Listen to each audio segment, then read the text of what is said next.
सलाम राज। ज़मीन इस वक्त तकरीबन 1670 किलोमीटर की रफ्तार से घूम रही है। हमें ये घूमती हुई नजर इसलिए नहीं आती क्योंकि हम भी इसके साथ घूम रहे हैं। लेकिन क्या हो अगर जमीन घूमना बंद कर दे? तो हर चीज जो आज़ाद है वो अपनी रफ्तार से आगे उछल जाए, यानी इमारतें, समुंदर तक सब कुछ मशरिक की तरफ उड़ने लगे। इंसान लम्हों में हजारों किलोमीटर फी घंटा की रफ्तार से उड़ जाए, यानी जिस्म लम्हों में तबाह। समुंदर पूरे बरे आज़म को डुबो दे, यानी तमाम इंसान और इमारतें इसमें गर्क हो जाए।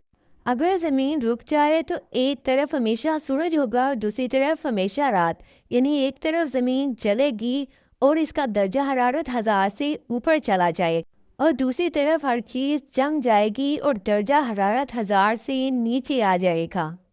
ज़मीन के मकनातीसी असरात ख़त्म होने की वजह से तमाम सैटेलाइट ज़मीन पर गिर कर तबाह हो जाएंगी। हम रोज़ ज़मीन पर चलते हैं मगर ये नहीं जानते कि हमारी ज़िंदगी एक नाजुक गर्दिश पर कायम है। अगर ये घूमना बंद कर दे तो हर चीज़ तबाह हो जाए।